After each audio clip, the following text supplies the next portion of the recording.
bienvenue dans ce nouveau webinaire donc sur le thème du community management, puisqu'on est encore une fois donc, en train de parler sur le thème de la formation Community Manager Maker de Takeoff.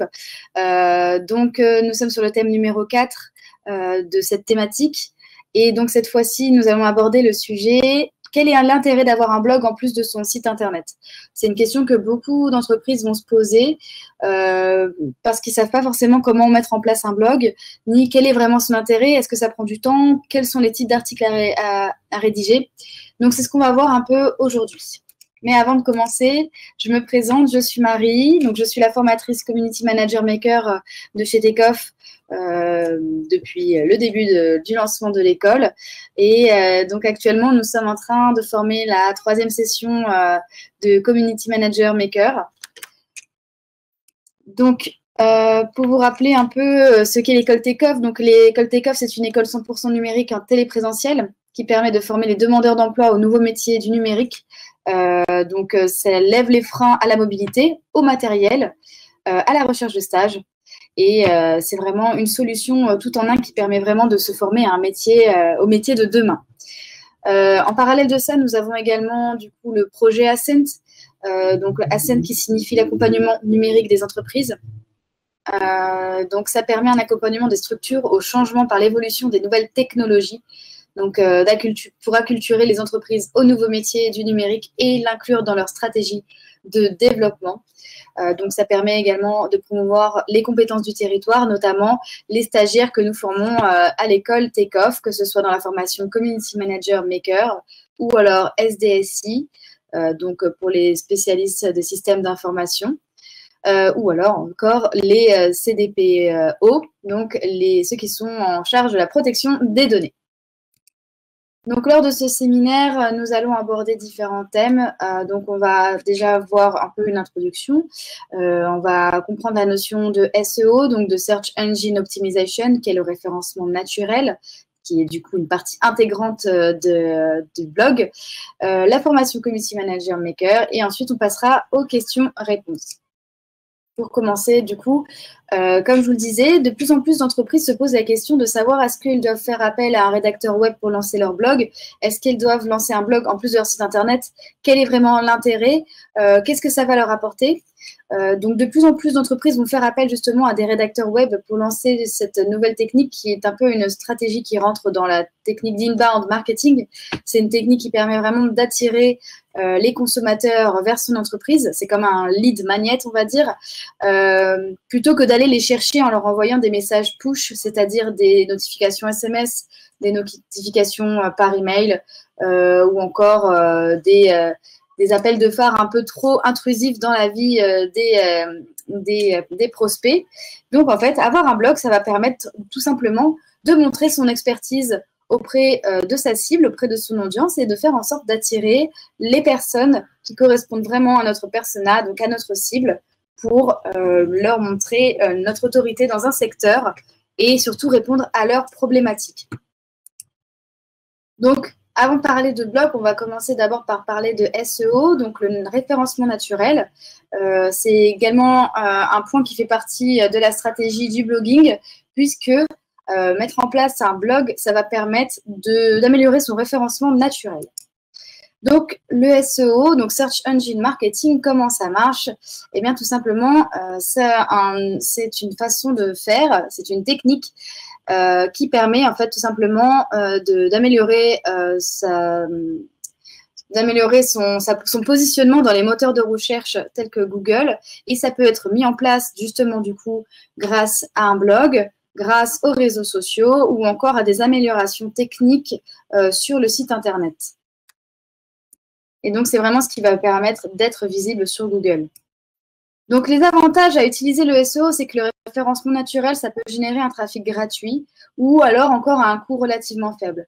Mais principalement, c'est une technique qui est gratuite. Seulement, il va falloir faire appel à des personnes qui sont experts pour pouvoir le mettre en place. Et pour le mettre en place, du coup, et faire appel à ces experts, il va falloir du coup quand même payer ces personnes. C'est pour ça qu'on dit relativement faible, c'est qu'en fait, il y a juste la main-d'œuvre, entre guillemets, à payer. Ça représente également souvent l'une des plus importantes sources de trafic sur le long terme, puisque en fait, le SEO, ça permet vraiment d'attirer en continu des personnes sur votre site internet grâce à du contenu. En fait, c'est de la stratégie de contenu donc rédactionnelle. Et du coup, à l'inverse du SEA, donc la publicité sur Google, qui est une injection, on va dire, d'argent dans de la publicité, et du coup, on va avoir des résultats rapides. Mais dès qu'on arrête d'investir de l'argent dans le SEA, on n'a plus personne qui vient sur notre site. Alors que le SEO, justement, au contraire, on est sur quelque chose qui est prospère et qui, du coup, sur le long terme, va nous amener vraiment un trafic constant et régulier. Donc, ça permet vraiment d'amener énormément de personnes sur un site Internet. Les bénéfices d'une optimisation SEO, ça peut durer dans le temps et livrer un trafic de qualité continue tant que le site se maintient sur ses mots-clés stratégiques, même quand on a arrêté de travailler son référencement. Donc, ça va diminuer, certes, mais le fait d'avoir énormément de contenu sur son site Internet et d'avoir travaillé à un moment donné, on va dire, son référencement, ça va permettre justement d'avoir une source en continu, comme je disais, de trafic sur son site. Et c'est ça l'intérêt vraiment du SEO. Un site bien référencé, ça inspire également confiance et ça envoie un signal positif de réputation. Non seulement pour Google, mais principalement également pour les personnes qui vont venir sur votre site Internet, tout simplement. Et plus il y aura de personnes qui vont venir sur votre site Internet, plus ça aura un signal positif pour Google, qui du coup se dira, bah tiens, ce site Internet, il a l'air très intéressant pour les personnes qui viennent sur Google, donc je vais le mettre en avant. Parce que vraiment, l'intérêt de Google, dans tous les cas, c'est de positionner les meilleurs sites et les sites les plus intéressants pour répondre au mieux aux besoins de ses internautes. Et ensuite, les bonnes pratiques de l'optimisation SEO sont proches de celles de l'ergonomie et de l'accessibilité. Et donc, on améliore également la qualité globale du site quand on améliore le SEO, puisque forcément, ça va permettre aux personnes de rester plus longtemps sur le site Internet et donc d'avoir une meilleure expérience utilisateur sur le site Internet. Ce qu'on peut appeler, du coup, également avec l'expérience visuelle, donc l'UI et l'UX, hein. Donc l'interface utilisateur et l'expérience utilisateur. Mais le SEO n'a pas que des avantages, bien sûr. Comme tout, il y a des inconvénients également qu'on va pouvoir du coup énumérer par le fait que le SEO, donc ça demande énormément de temps. Comme je vous l'ai dit, c'est quelque chose qui se met en place sur du long terme et qui s'entretient. Et donc, ça nécessite un effort sur le long terme. Donc, il faut souvent plusieurs semaines, voire plusieurs mois avant de pouvoir observer les premiers résultats. Moi, je dirais qu'en moyenne, pour avoir des bons résultats, être sûr que c'est le SEO qui fonctionne, il faut à peu près 6 mois, je dirais, de travail pour que les résultats se fassent vraiment ressentir et qu'on puisse avoir un réel retour sur investissement. Ensuite, le référencement organique, ça nécessite une animation régulière du site. Donc, ça mobilise également du temps pour rédiger des contenus. Puisque du coup, pour mettre en place du SEO, on va par exemple créer des nouvelles pages qui peuvent être donc des articles de blog. Quelle coïncidence, c'est vraiment le sujet d'aujourd'hui. Donc, pour le coup, ça va nécessiter du temps. Mais au final, ce sera tellement bénéfique pour votre site Internet que vous allez vouloir continuer à en mettre parce que vous allez avoir des résultats incroyables et un trafic incroyable également sur votre site. Mais pour cela, ça met du temps parce que les articles, il faut également les mettre à jour. Ça n'offre pas forcément de garantie de classement. En effet, le référencement naturel, ça ne sera pas toujours possible de vous positionner en première place sur des requêtes qui seront très concurrentielles parce qu'il y aura beaucoup de monde. Donc, il va falloir faire en sorte vraiment d'avoir une réelle stratégie SEO et une bonne stratégie SEO avec des vrais mots-clés pour du coup vraiment les sélectionner et faire en sorte d'avoir des mots-clés tout simplement à votre portée. Ça va être compliqué vraiment de se positionner sur des mots où il y aura énormément de sites dessus, puisque eux, ils font déjà la guerre depuis un moment pour se positionner en première position dessus. Donc, il va vous falloir énormément de temps pour pouvoir être en pole position. Et enfin, on n'a pas un contrôle total sur les positions de son site. Les algorithmes de Google changent plusieurs fois par jour, donc on n'est pas à l'abri d'une perte de position, tout simplement. Donc, le SEO, ça nous amène ensuite à une technique qui est très connue pour justement améliorer son référencement naturel, qui est le blog. Mais pourquoi du coup avoir un blog? Donc, pourquoi créer son blog quand on a déjà un site internet et qu'on est une entreprise avec déjà du trafic ou pas encore? Bah, tout simplement pour donner confiance à son audience. Si vous avez juste un site internet avec quelques contenus et des contenus seulement qui vont du coup montrer vos produits, mettre en avant vos services, bah, c'est super, mais pour ça, il va falloir que les personnes trouvent votre site internet. Et pour trouver votre site internet, les personnes vont taper peut-être sur Google comment faire ci, comment faire ça. Il y a toujours une requête pour tout ça. Et grâce à cette question, Google va pouvoir mettre en avant votre site internet en disant, bah tiens, le fait qu'il y ait cet article qui réponde à cette question, ça veut dire que c'est une thématique qui va pouvoir correspondre à tel internaute. Et donc, les personnes qui vont aller sur votre site internet et qui vont trouver la réponse à leurs questions vont avoir confiance en vous et en contenu que vous allez apporter, puisque ça va vous positionner vraiment en tant qu'expert dans votre domaine et donc en tant qu'apporteur de réponses, tout simplement. Donc, vous allez donner confiance à votre audience. Également, ça va vous permettre de former un réseau et de former une communauté, puisque rédiger des blogs, ça va donner en fait un rendez-vous à votre audience, à votre communauté. Et le fait qu'il y ait du coup un rendez-vous, ça va vous permettre de former un réseau avec des personnes qui seront peut-être fidèles justement à votre création de contenu sur votre site internet, donc sur votre blog. Et ce qui va permettre par la suite de les fidéliser et donc de mieux vendre, puisque du coup, vous allez réussir à augmenter votre nombre de ventes et donc votre chiffre d'affaires grâce justement à ce positionnement d'expert. Donc, vous allez du coup gagner de nouveaux clients, mais surtout gagner en nouvelle visibilité. Donc, ça va permettre donc de partager votre expertise et tout ça, ça va faire en sorte d'améliorer votre référencement plus il y aura de personnes qui vont se rendre sur votre site internet, plus ça va donner un signal positif à Google qui, du coup, améliorera votre référencement et vous mettra en pole position par rapport aux concurrents. Tout ça en ayant seulement répondu aux questions de votre cible par le biais d'un article, tout simplement. Mais qu'est-ce que vous pouvez raconter sur votre blog? Pour cela, il va falloir se mettre à la place de votre cible grâce à votre persona, justement. Donc, le persona, c'est vraiment la personne, c'est vraiment la fiche d'identité qui représente votre cible ou votre cœur de cible que vous allez du coup segmenter. Et du coup, il va falloir vous mettre à sa place et vous demander quelle serait la recherche que ma cible pourrait effectuer pour répondre à ces problématiques. Qu'est-ce que cette personne pourrait taper comme mot-clé sur Google? Tout simplement, en vous mettant à votre place, à sa place, pardon, vous allez pouvoir en fait déterminer des mots-clés qui pourront être très importants pour la rédaction de votre article et donc votre blog. Donc, une fois que vous avez listé les questions et les problématiques de votre cible, vous allez pouvoir, du coup, lister les réponses en vous disant, bah, du coup, s'il y a telle question, comment je peux y répondre? Donc, je vais répondre de telle façon. Et cette réponse, ça va, du coup, être un article. Oui, ensuite, du coup, vous allez transformer ces questions en réponses. Et ces réponses, vous allez les transformer en articles. Et donc, vous allez pouvoir rédiger du contenu à forte valeur ajoutée puisque forcément, vous allez avoir des lecteurs et vous allez pouvoir du coup répondre aux questions que votre cible se pose et donc être sûr de l'attraper, entre guillemets, dans vos filets.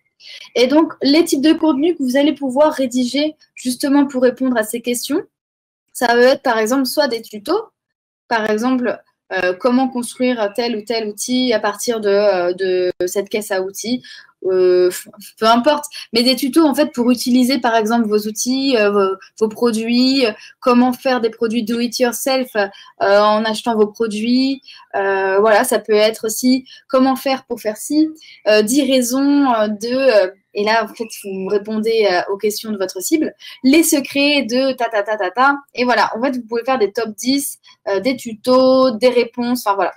À vous de voir comment, tout simplement, vous allez pouvoir reformuler l'article pour répondre aux questions. Donc, bien sûr, ensuite, c'est à vous d'adapter ces types d'articles à votre thématique, mais surtout à votre cible. Puisque, forcément, si vous écrivez des articles de blog, c'est pas pour vous faire plaisir, mais c'est pour répondre à votre cible, pour qu'ensuite, elle vienne sur votre site Internet. Les avantages, du coup, à créer un blog en plus de votre site Internet, ça va être de gagner en visibilité et de vous positionner en tant que leader d'opinion. C'est vous qui allez vraiment être la source en fait de ces recherches. Vous allez être un peu en fait la bonne parole. Vous allez être vraiment l'expert vers qui cette personne pourra se tourner dès qu'elle aura un problème avec tel ou tel produit ou avec telle ou telle question tout simplement. De plus, ça va vous permettre d'engager la conversation avec vos clients. Puisque du coup, il y a en général sous une rubrique, sous un article, il y a toujours un moment où les personnes peuvent du coup poser des questions en commentaire. Donc, pour le coup, elles vont pouvoir engager la conversation facilement avec vous. Et si vous mettez également des liens vers vos réseaux sociaux, les personnes pourront se rediriger vers vos réseaux sociaux pour vous poser des questions ou peut-être pour s'intéresser à d'autres produits. Voilà, tout simplement. Les avantages également à avoir un blog en plus de votre site internet, ça va être d'améliorer votre SEO. Donc, le SEO qu'on a mentionné juste avant, qui permet vraiment de se positionner dans la première place de Google ou au moins la deuxième, quoi. Donc, à vous de travailler au mieux pour ça. Faire un blog, ça va également permettre de faire du netlinking, c'est-à-dire un échange de liens sur votre blog. Et les échanges de liens, ça va également aider à améliorer votre référencement naturel. Et en faisant des échanges de liens, que ce soit des liens internes à votre site internet pour amener vers vos produits, vos services ou autres, ou vers l'extérieur, ça va permettre d'avoir une certaine autorité sur votre blog. De plus, avoir un blog, ça va permettre de développer vos canaux de communication. Parce qu'en plus de votre communication, on va dire traditionnelle, et en plus de votre communication sur les réseaux sociaux, vous allez avoir la possibilité de communiquer d'une nouvelle façon et autrement un peu plus proche de votre cible grâce à votre blog. Puisque vous allez pouvoir un peu vendre discrètement vos produits en vantant leurs mérites directement sur votre blog. Vous allez même pouvoir également mettre des liens d'affiliation et gagner un peu plus d'argent en faisant la promotion justement des produits complémentaires à votre gamme de produits ou à vos collègues, peu importe, mais voilà, vous allez pouvoir également mettre en avant des liens et qui vont être en fait rémunérateurs. Vous allez pouvoir faire de l'argent grâce à ça. Et avoir un blog, ça permet également d'humaniser votre marque, puisque maintenant, les personnes, quand elles vont sur un site internet, à part regarder un peu ce qui se passe sur vos sites et voir vos différents produits, vos différents services, s'il n'y a rien d'autre, eh ben, en fait, il n'y a pas vraiment de valeur ajoutée pour eux et elles ne savent pas vraiment comment vous allez pouvoir les aider et peut-être avoir des techniques supplémentaires pour telle ou telle utilisation. Et en fait, avoir un blog, ça permettra du coup, si vous mentionnez la personne qui a rédigé le blog, de pouvoir tout simplement mettre un nom, voire une image sur cette personne qui se cache derrière ce blog et qui rédige du coup le contenu sur le site internet. Mais ça a également des inconvénients, comme le référencement naturel et comme un peu tout, il y a forcément des petits inconvénients. Donc, en fait, tout simplement, ça va prendre du temps à se faire ressentir au niveau des résultats. Hein, ça fait partie du SEO, donc forcément, on va avoir à peu près les mêmes inconvénients. Donc, ça met vraiment du temps à avoir des résultats. Donc, il ne faut pas hésiter vraiment à partager au maximum et à demander à votre entourage de partager votre contenu quand vous lancez votre blog pour pouvoir commencer à vous faire connaître dès le départ. Il faut également que votre blog soit à jour pour être pertinent. Sinon, vos articles vont finir aux oubliettes et au final, le contenu apporté, la valeur ajoutée de vos contenus, au final, sera tout simplement obsolète puisque ça ne sera pas à jour. Il ne faut pas négliger la rédaction du contenu également. Ça va être très important en fonction de la structuration de votre article, en fonction des hauteurs de titres, de l'importance des titres, parce que c'est comme ça que Google va pouvoir lire votre article et comprendre en fait l'intérêt de certains mots par rapport à d'autres. Même d'avoir des paragraphes trop longs, ça va pas être agréable pour les lecteurs. Donc voilà, faire en sorte que ce soit un article digeste et pour votre cible, mais également pour Google, tout simplement. Il va falloir également être régulier pour pouvoir du coup mettre en place un rendez-vous avec votre communauté, par exemple, ou tout simplement pour avoir une évolution constante. Dans les inconvénients, il faut apprendre aussi également à trouver le juste milieu entre plaire à Google et plaire aux lecteurs, puisque forcément, il va falloir placer des mots-clés, mais faire attention à ne pas trop en placer non plus, mais tout en faisant en sorte que la phrase elle soit cohérente, qu'on comprenne ce qui est dit. Donc voilà, faire en sorte que dans votre rédaction, vous trouviez ce juste milieu, la balance, l'équilibre pour plaire à ces deux parties. Il va également falloir faire en sorte de répondre au maximum à la problématique de votre cible sans faire trop de blabla. La personne, elle veut avoir sa réponse, elle est là pour trouver sa réponse. Commencez pas à raconter votre vie ou à raconter autre chose qui n'a aucun rapport avec le titre de l'article. Sinon, la personne, elle va à peine lire une ligne ou deux qu'elle va s'en aller. Enfin, ça peut devenir très vite chronophage d'écrire des articles. Donc, pourquoi pas penser à faire appel à un rédacteur web qui, du coup, saura vraiment déjà connaître les bases dans le blogging et la structuration d'un article. Et Et voilà. Et aussi, il faut aussi revenir, revenir sur des articles qui ont déjà été publiés pour pouvoir les mettre à jour, hein, pour tout simplement d'avoir des articles dans l'actualité. Donc, moi, je vous propose maintenant 6 étapes pour rédiger un bon article pour le web. Donc, déjà, les 6 étapes, ça va être d'apporter de la valeur ajoutée. Donc, comme on disait, il faut répondre à la problématique de votre cible.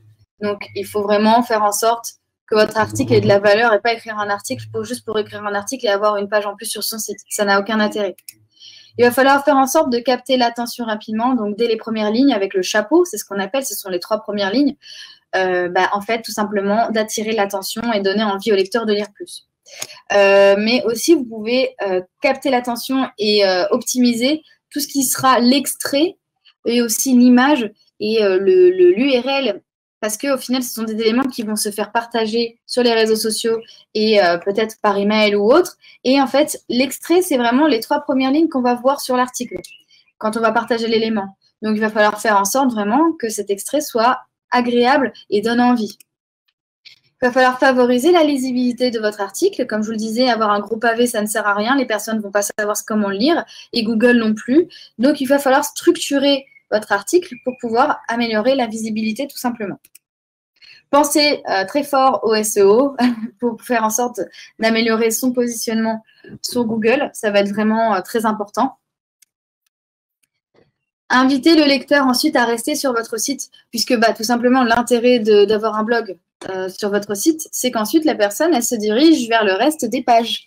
Donc peut-être mettre des boutons qui vont rediriger vers des produits ou des boutons qui vont rediriger vers des services ou une demande de devis, je ne sais pas. Mais à la fin, vous pouvez par exemple également peut-être penser à mettre si vous avez un lead magnet, donc un produit, un projet qui vous permet de collecter des URL ou des mentions, des adresses email, pourquoi pas proposer un cadeau, une checklist des 10 outils pour faire ci, pour faire ça, gratuitement. Et à la fin de vos articles de blog, vous pouvez du coup mettre ce call to action qui va permettre également aux personnes de télécharger ce document gratuitement en échange d'une adresse email. Et du coup, vous récupérez des données, sachant que les données sont très chères et sont très importantes. Donc voilà, important de penser à faire en sorte de garder le lecteur sur votre site et de collecter quelque chose, d'avoir quelque chose en échange également. Et ensuite, pensez à la prépublication. Qu'est-ce qui va se passer? Comment votre article va évoluer? Où est-ce que vous allez le partager? Voilà, c'est tous ces éléments qu'il va falloir vraiment prendre en compte lorsque vous allez rédiger votre article. Pour aller plus loin, je vous donnerai 5 astuces. Premièrement, publiez votre article au bon moment.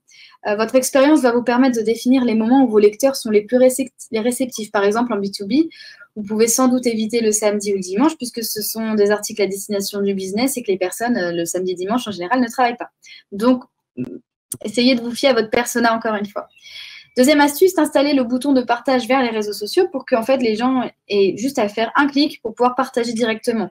Ou alors, par exemple, il existe des plugins que vous pouvez installer, par exemple, pour que les images de votre site se transforment directement en épingles Pinterest. Et comme ça, les personnes ont juste à cliquer une fois pour épingler votre article sur leur compte Pinterest. Troisième astuce, améliorer le design de votre blog. Parce qu'un blog esthétique où la navigation est simple et bien pensée va attirer plus qu'un blog, j'ai mis un torchon, mais plus qu'un blog qui sera fait à la va-vite et qui ne sera pas beau et qui ne sera pas agréable à lire. Quatrième astuce, développer votre communauté sur les réseaux sociaux parce que vos fans et vos followers sur les réseaux sociaux, ce sont tous des lecteurs potentiels. Donc, en développant cette communauté-là, vous allez également pouvoir développer la communauté de lecteurs. Astuce numéro 5, analysez votre trafic. Donc, par exemple, avec Google Analytics, vous aurez la possibilité de voir quels articles ont buzzé et quels articles ont fait plutôt un flop. Et ces informations vous permettront d'affiner au fil du temps votre ligne éditoriale. Maintenant qu'on a parlé du blog, on va parler de la formation Community Manager. Donc, je vous représente l'équipe. Donc, on a les deux Julien qui sont du coup et le directeur général de la SAS Catalyst et de l'école Takeoff et le président. Nous avons Mélanie, la conseillère en insertion socio-professionnelle. Et nous avons du coup Aurélien qui est le technicien informatique. Geoffrey qui est l'assistant de direction, et puis moi, la formatrice CMM. Donc ça, c'est pour la partie Community Manager Maker. Après, il y a d'autres formateurs pour les autres formations, hein, je vous rassure. Comment se déroule une journée type au sein de la formation du coup Take-Off? Donc, les formations durent de 9 heures à 12h30 et du coup, vous avez la possibilité du coup le matin de suivre un cours théorique sur une notion, sur une thématique. Et ensuite, l'après-midi, il y a un mode projet en rapport avec du coup le cours vu le matin même. Les modules qui sont vus pendant la formation Community Manager Maker sont principalement du coup le module 1 pour les fondamentaux du marketing et de la communication. Le module 2, c'est également du coup donc les réseaux sociaux, le métier de Community Manager Maker, le blog, la rédaction web, le SEO, donc c'est exactement ce qu'on vient de voir aujourd'hui, l'identité numérique, l'e-réputation et le personal branding. En module 3, on va avoir du coup l'aspect plutôt publicitaire avec la conquête, l'acquisition et la fidélisation, les différents formats publicitaires, le SEA, la publicité sur les réseaux sociaux, l'influence, enfin, le marketing d'influence, analyser ces publicités grâce à Google Analytics. Et en module 4, on aura la création graphique, l'utilisation des logiciels Adobe, Illustrator et Photoshop, la vidéo, la photo, le montage via Premiere Pro, la réalité virtuelle et créer un site internet. Et tout ça, c'est évalué tout au long de la formation par des ICDL qui sont reconnus au niveau européen, mais également avec des certifications Google. Vous pouvez nous suivre si vous le souhaitez sur nos réseaux sociaux. Dès lundi, ce seront nos apprentis community managers qui vont commencer à poster sur nos réseaux sociaux. Donc, s'il vous plaît, ça leur ferait super plaisir, je pense, d'être suivis et de gagner en abonnés pendant leur période de publication. Ça va permettre également de les soutenir à ce moment-là. Donc, n'hésitez pas vraiment à nous suivre sur les réseaux sociaux. On est présent partout, tout simplement. La semaine prochaine, ce sera du coup mes employés utilisent-ils des PC et téléphones portables, quels sont les risques pour jeudi prochain. Donc, ce sera le prochain Spring Webinar que vous pourrez retrouver. Et surtout, du coup, n'hésitez pas également à faire le questionnaire de recensement des besoins sur Ascent pour en fait voir vos besoins et quels sont les stagiaires qu'on pourrait vous proposer. Donc, maintenant, on va passer aux questions. Donc, je vais regarder les questions qui ont été posées. Savez-vous si les entreprises utilisent le SEO plus souvent que le SEA? Alors en fait, moi je dirais que dans un lancement d'une entreprise, les entreprises vont principalement lancer des publicités avec le SEA puisqu'elles vont avoir des résultats plus directs et ça va permettre de se faire connaître vraiment plus rapidement dès le départ. Donc, elles vont principalement utiliser du SEA, donc du Google Ads dès le départ. Mais en général, il y a une stratégie de SEO qui est complémentaire au SEA et qui permet vraiment, en fait, une fois que les publicités Google Ads sont terminées, en fait, de pouvoir quand même pérenniser justement le référencement et faire en sorte que vraiment il soit sur du long terme. Voilà, donc c'est quelque chose qui est complémentaire. Après, pour le SEA, je pense que la plupart des entreprises vont surtout l'utiliser pour des lancements de produits ou alors pour tester des nouvelles offres, pour voir si ça fonctionne ou pas et voir s'ils ont un intérêt ou pas à investir du temps dessus. Donc, je ne sais pas exactement si les entreprises utilisent plus le SEO ou le SEA. Je pense que tout simplement, ça va dépendre déjà du budget de l'entreprise, puisque mettre en place du SEA sur du long terme, ça va coûter beaucoup plus cher que du SEO. Et en plus de ça, il y a certains mots-clés, on va dire, qui coûtent, 10 centimes le clic, quand il y en a d'autres qui vont coûter 10 € le clic. Donc voilà, tout simplement, ça va dépendre de la taille de l'entreprise, je pense. Voilà. Est-ce qu'il y a d'autres techniques que le blog pour améliorer son SEO? Alors oui, vous pouvez mettre en place du coup tout ce qui va être les réseaux sociaux en fait. Donc dans le SEO, on va avoir trois différentes façons de le mettre en place. On va avoir donc le SEO on-page, le SEO off-page et le SEO technique. Donc dans le SEO on-page, ça va être tout ce qui sera en fait la mise en place de votre site internet, le fait que vous ayez bien mis dans des bonnes balises les titres de vos pages que la rédaction soit fluide, que le contenu soit agréable à lire, etc. Donc, c'est tout ce qui va se passer sur la page de votre site internet qui va permettre vraiment d'améliorer votre référencement et qui va permettre aussi d'améliorer le bien-être des personnes qui vont se rendre sur votre site internet. Donc, ça va être également aussi le nombre de pages, etc., etc. Ensuite, on a le SEO justement off-page qui va être le SEO relié au partage de liens, au netlinking, aux réseaux sociaux qui vont du coup aider à partager vraiment le site internet. Et donc, tous ces éléments donc, de SEO, donc réseaux sociaux, blogging, etc., ça va vraiment permettre de faire un écosystème autour de votre site internet. Comme si le site internet, vraiment, autour de lui, il avait des satellites qui permettaient vraiment de le faire fonctionner. Pour le SEO off-page. Et ensuite, vous avez le SEO technique qui permet également d'améliorer le référencement naturel. Ça va tout ce qui va être, du coup, les fichiers XML, les fichiers robots.txt. Donc, ce sera tout ce que, en fait, Google... Comment vous allez en fait adresser votre présentation de site internet auprès de Google. Donc, ce sera de s'inscrire sur Google Search Console. Ce sera également le temps de chargement de vos pages. Voilà, il faut savoir que maintenant, les personnes, vu qu'on a tous, par exemple, la fibre, pratiquement, le temps de chargement de page, s'il dépasse plus de 2 secondes, c'est un peu trop. Donc, les gens vont quitter, ils vont aller voir ailleurs. Donc, il y a ça aussi également qui va jouer sur le SEO technique. Donc, voilà, je répète, SEO on-page, SEO off-page et SEO technique pour améliorer votre référencement. Vous pouvez également, si vous avez du coup un site internet, pour améliorer votre référencement, on a Pinterest qui est un réseau social mais un peu un moteur de recherche aussi. Donc en fait, c'est de faire des épingles Pinterest pour chaque élément de votre site internet, voire chaque page. Et du coup, ça va permettre en fait d'être présent sur un nouveau moteur de recherche entre guillemets pour justement mettre en avant votre site internet. On a également YouTube, qui est un moteur de recherche, mais version vidéo. Donc, si vous faites des vidéos qui parlent de votre entreprise, de votre travail, de votre service, de votre site internet, à chaque fois, si vous mettez du coup des liens vers votre site internet sur YouTube dans vos légendes, ça va permettre en fait de les référencer encore plus sur Google, par exemple. Et autre chose également très importante, si vous souhaitez faire du référencement local, c'est un élément qui est gratuit, c'est de mettre en place une fiche Google My Business et ça va permettre vraiment de vous faire sortir du lot sur Google et de vous démarquer justement quand les personnes font des recherches soit sur Google Maps, soit tout simplement en faisant des recherches sur votre entreprise ou sur votre thématique. Si vous êtes bien référencé, du coup, ils vous trouveront facilement puisqu'il y aura une fiche qui sortira. Et ça permettra également d'avoir des avis en plus, plus il y aura d'avis, plus vous serez référencé. Voilà, tout simplement.